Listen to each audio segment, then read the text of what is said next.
nós somos gigantes em nos defendermos. Mas por que Elias não se defendeu? Porque ele entendeu um princípio bíblico: não se esmaga a cana quebrada, nem se apaga a torcida que fumega.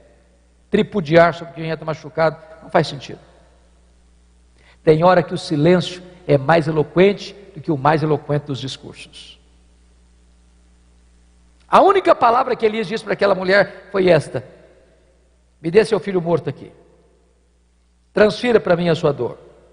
Ele pega esse menino, leva para o quarto, tranca a porta, e ele que ficar em silêncio, na sua autodefesa, abre a boca e fala muito, clamando aos céus por um milagre. Se eu e você hoje, em pleno século 21, ousássemos pedir para Deus algo inédito, porque não havia ressurreição até então, talvez nos internariam no manicômio, talvez nos chamariam de heterodoxos.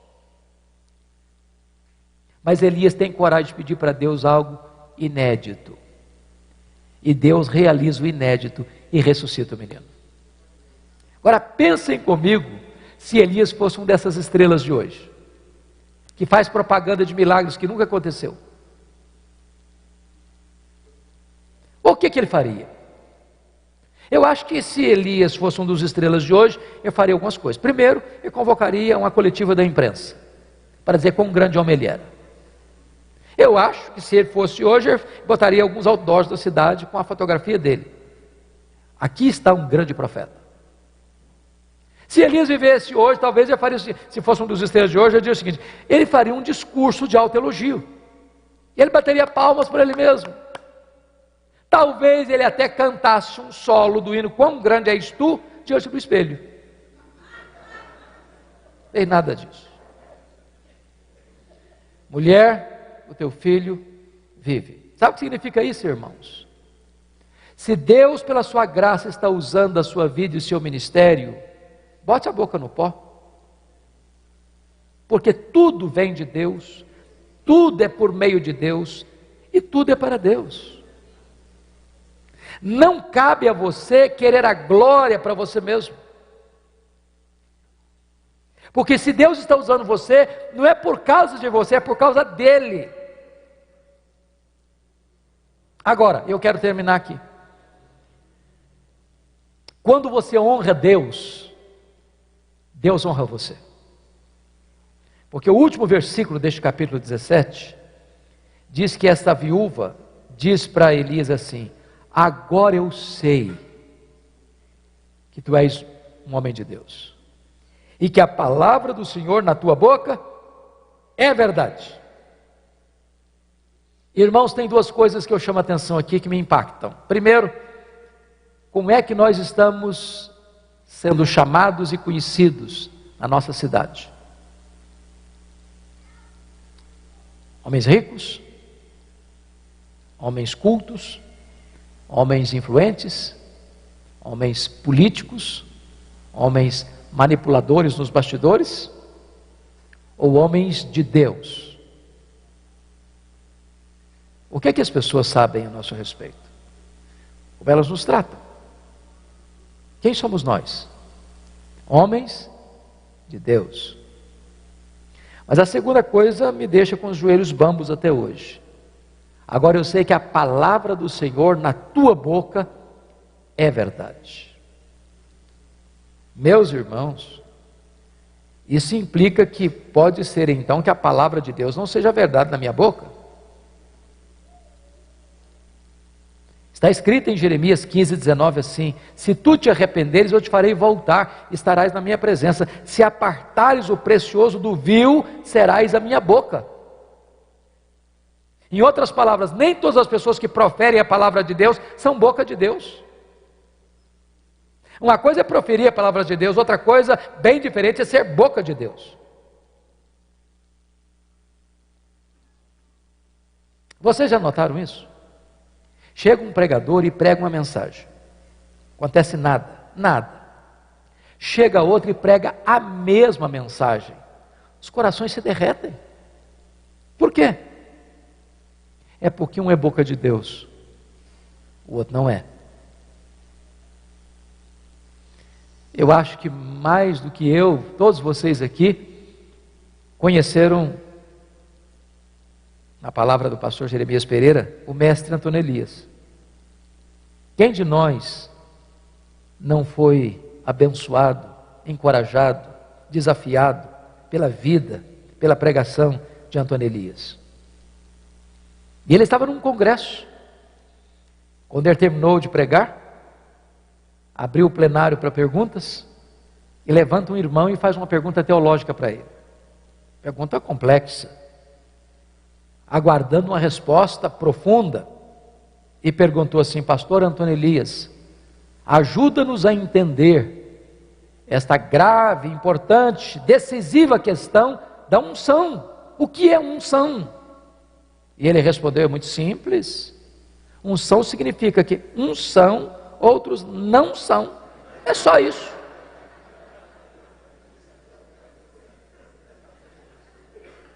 Agora eu sei que a palavra do Senhor é verdade na sua boca. Sabe o que me impressiona hoje? É que nós vivemos na geração mais empolgante da história da humanidade. Oh, irmãos, é empolgante mais. Quando eu fui para o seminário, nos idos de 1978, eu achava que eu estava assim, levei uma maquininha Letera 32, espetáculo, verdinha, um bom datilógrafo, apresentava meus trabalhos lindos. Os coitadinhos dos colegas que não tinham datilografia penavam, cheio de corretivo, trabalho todo cheio de emenda aqui, emenda ali. Eu acho, estou na benção. Quando eu ouvi falar em internet, eu pensei, esse negócio é o 666, só pode. Quando eu vi o primeiro telefone celular, parecia um tijolo, dava quase dor na coluna no cara. Hoje você acessa o mundo no seu telefone. Hoje você tem acesso à literatura que você quiser no seu computador. Que coisa fantástica! Hoje você tem na língua portuguesa os melhores sermões pregados na história da igreja. Sermões de João Crisóstomo, sermões de Aurélio Agostinho, sermões de Martinho Lutero, sermões de João Calvino, sermões de Jonathan Edwards, sermões de Charles Haddon Spurgeon, sermões de Mark Lloyd Jones. Sermões que Deus usou para impactar milhares de pessoas.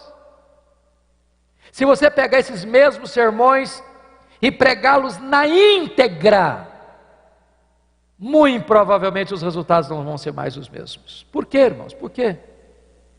Aí eu preciso evocar a figura de E.M. Bounds, um metodista piedoso do século XIX, quando ele diz assim: é que nós estamos à procura de melhores métodos e Deus está à procura de melhores homens.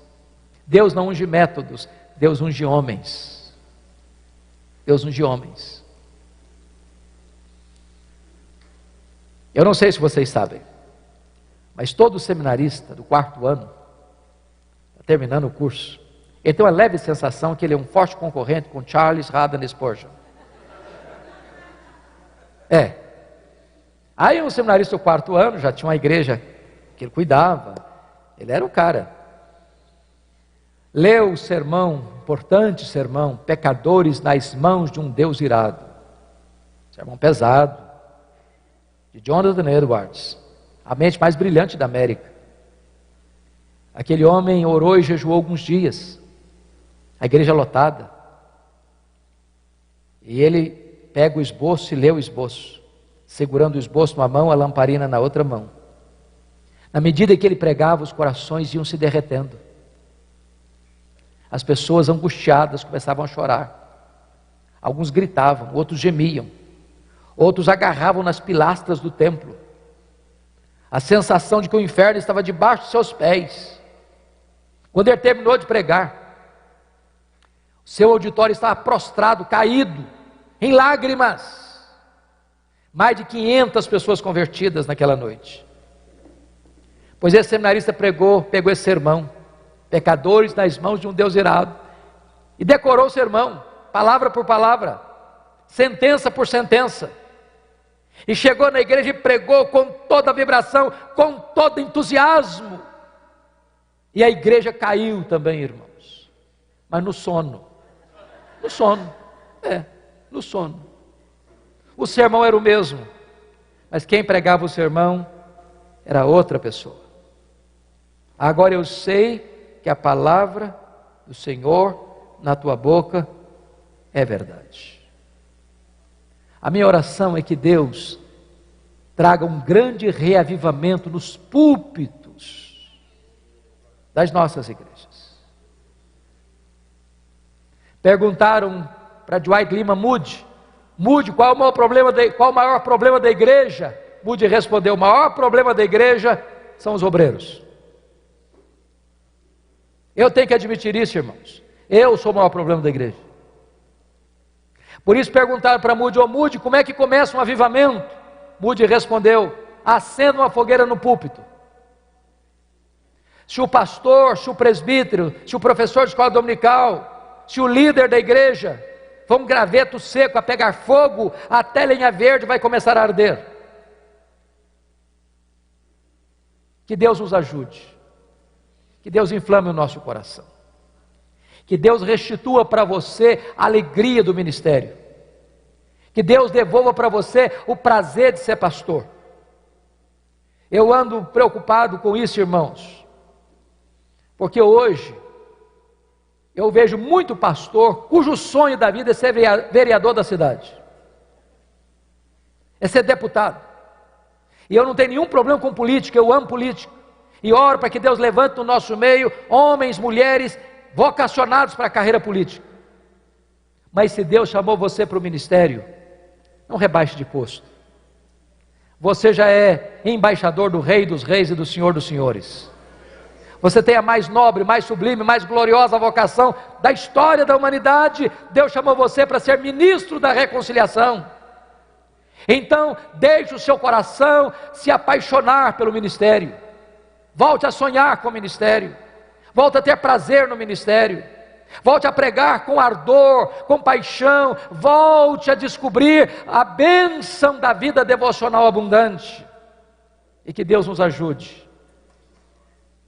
Porque nesse tempo de crise, a minha oração é que Deus levante novos Elias. Quando Elias estava terminando o seu ministério, foi levado para o céu, num redemoinho, a capa dele ficou na mão de Eliseu. E agora Eliseu está precisando atravessar o Jordão de novo, já tinha passado a pé enxuto, e ele chega à margem do rio, com a capa do Elias na mão, com a pergunta no coração. E a pergunta foi essa: onde está o Senhor Deus de Elias? Que pergunta emblemática. Essa pergunta significa assim: será que Deus só fez milagres ontem? Ou será que Deus faz milagres ainda hoje? Será que Deus só agiu no passado? Ou será que Deus ainda age no presente? Você não tem problema de crer que Deus fez milagres ontem. A Bíblia está cheia deles. Você não tem dificuldade para crer que Deus fará milagres amanhã. A Bíblia está cheia de promessas. Mas o seu, o meu, o nosso problema é: será que Deus faz hoje? Será que Deus faz agora? Será que Deus faz na minha vida?